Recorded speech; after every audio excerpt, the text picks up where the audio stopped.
All right, good morning. As always, it's good to see you. This is the 22nd day of January 2019. I hope the year has been good to you so far.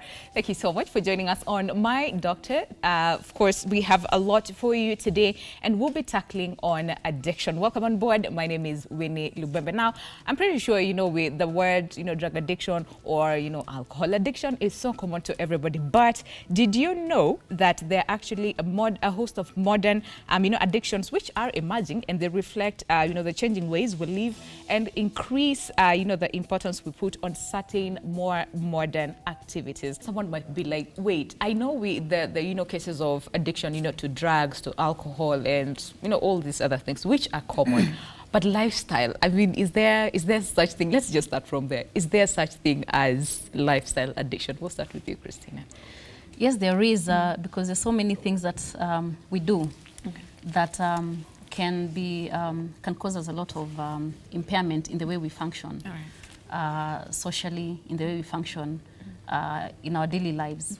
For example, we have, as we just heard, we just seen on the video that you can get addicted to social media. That has been our way of living, because these are the times when technology is everywhere, and you cannot avoid technology. And therefore, as we keep using technology, then we tend to adopt certain behaviors that are not, that are dysfunctional. Okay. There's some people who work in, they have jobs where they have to rely on the internet. They have to be on the internet most of the time. And I think once you are in such an environment, if you're not on the internet, and sometimes it can be challenging, for such people. So how do I know that, hey, to this point now I'm addict, I cannot deal without it? Because it helps. For them, it will help them, to do their jobs and function better. But now, how do they stop themselves from getting to that point where they are addicted? Okay, just like in the substance abuse or any other form of an addiction, an addict will not realize that it is causing problems. But now the people in that environment will start noticing some discrepancies or some deviant behaviors within that person. Okay. And now the problem is the person feels these people could be against him or her. They're making accusations. And this person will find that everyone else has a problem apart from themselves. Okay. And because there will be a lot of defense mechanisms, a lot of justifications, a lot of rationale as to why I'm doing this. Can't you see I can deliver? Can't you see I'm the best in beating deadlines? Everything is justified in whatever he does. But in the real sense, this person is using a lot of time, and this person is also using other resources to meet the needs of these sites that this person is visiting to. If you know that you have a problem, then you can look at behavior modification. What are some of these triggers that compel you into using the internet? And you try and avoid the triggers. You distract yourself. So if you know that Facebook is a trigger, probably you could look at maybe doing physical exercises. You get so you can engage in maybe physical exercises, so that will keep you off the internet for a while.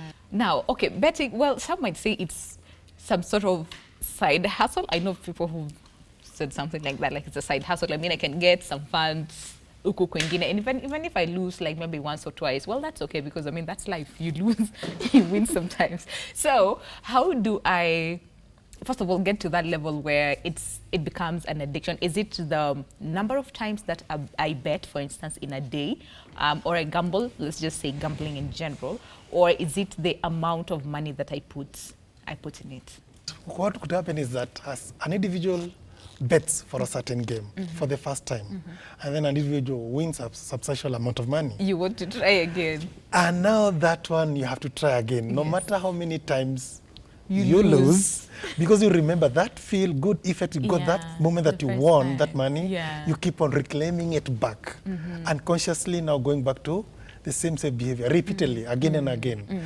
And now after some time you discover, no, I've made a lot of mess. I only won 4,000 shillings. Now I've lost around 50,000 shillings. Now then it starts causing problems in individuals' life, despite the fact it will be very hard to stop behavior because the brain is telling you, but remember, it was so good the very first time. And there's always another. You can. And there is always another time. Yes, you can win. Okay. Yeah. All right. Now I properly understand how someone can get addicted to now betting, which I think almost everybody is, and surprisingly even the women. What is it that is causing you to want to keep betting?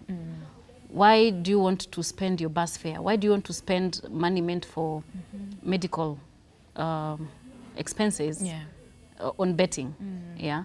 So there are certain underlying factors that could, you know, that could play a part in causing that that addiction, and therefore it would be good to want to explore that with a counselor.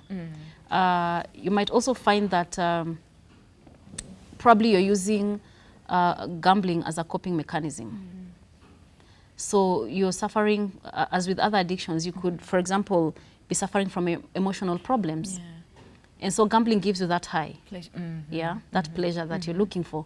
So you're having anxiety, you're having depression.